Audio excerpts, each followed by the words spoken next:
এই যে second PCB দেখতে পাচ্ছেন, এই সেকেন্ড পিসিবির সঙ্গে এই পোর্টটা অরিজিনালি এই পোর্টটা ওখানে ছিল। এই কাস্টমার অন্য কোনো টেকনিশিয়ান ভাইয়ের কাছ থেকে এই পোর্টটি চেঞ্জ করে এবং সে ব্যক্তি তাকে এই পোর্টটি লাগিয়ে দেয়। এই পোর্টটি তাকে লাগিয়ে দেয়, কোয়ালিটিটা আলাদা এবং এই পোর্টটার কোয়ালিটিটা আলাদা। দেখুন দুটো পোর্ট দুই রকম কোয়ালিটি।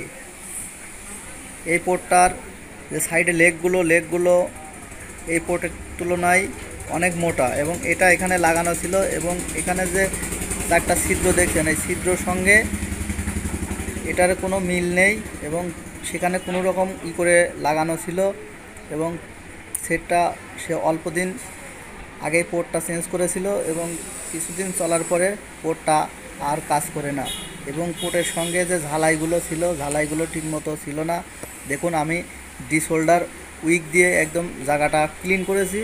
এই যে ডিশোল্ডার উইক, এই ডিশোল্ডার উইক দিয়ে আমি একদম এই জায়গাটা ক্লিন করেছি। এখন আমি এই যে অরিজিনাল যে চার্জিং পোর্টটা এবং এই পোর্টটা আমি এই জায়গাটায় লাগাবো, আপনাদেরকে দেখাবো লাগিয়ে। দেখুন এটা একদম অরিজিনাল পোর্ট। ফার্স্ট টাইম এটাই এর সঙ্গে লাগানো ছিল, কিন্তু অন্য কোনো টেকনিশিয়ান ভাই এই পোর্টগুলো সেম পোর্টগুলো লাগায় না, এই কারণেই সেটগুলো ক্ষতি হয় এবং সেকেন্ড পিসিবির যে এই লেগগুলোর যে ছিদ্রগুলো থাকে এগুলো ক্ষতিগ্রস্ত হয়। আমি অনেক সেটে দেখেছি। এটা অরিজিনাল পোর্ট এবং পোর্টটা আমি লাগানোর পরে আপনাদেরকে দেখাবো। দেখুন কত সুন্দর ফিনিশিং করে আমি কাজ করি, অরিজিনালের থেকেও ভালো মজবুত করে আমি লাগিয়েছি। দেখুন কত সুন্দর ফিটিং, লেগগুলো দেখুন কত সুন্দর ক্লিয়ার দেখা যাচ্ছে। লেগগুলো একদম অ্যাকুরেট করে আমি ঝালাই করিয়েছি এবং আমি ভালো মানের আয়রন ব্যবহার করি।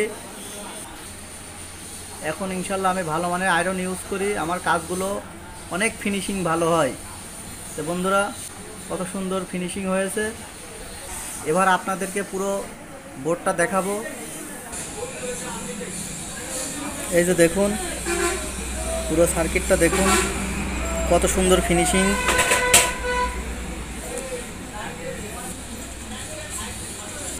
এই যে দেখুন আপনাদেরকে পুরো সার্কিটটা দেখানোর চেষ্টা করছি, কত সুন্দর কাজটি ফিনিশিং হয়েছে। দেখুন বন্ধুরা, সকল টেকনিশিয়ান ভাইকে বলি আপনারা সবাই সুন্দর করে কাজ করার চেষ্টা করবেন এবং কাজগুলো অনেক ভালো হবে, কাস্টমার ব্যবহার করতে পারবে। তো আমার ভিডিওটি যদি আপনাদের কাছে ভালো লাগে একটি লাইক, শেয়ার, কমেন্ট এবং আমার চ্যানেলটি সাবস্ক্রাইব করে দিবেন। সবাই ভালো থাকবেন, ধন্যবাদ।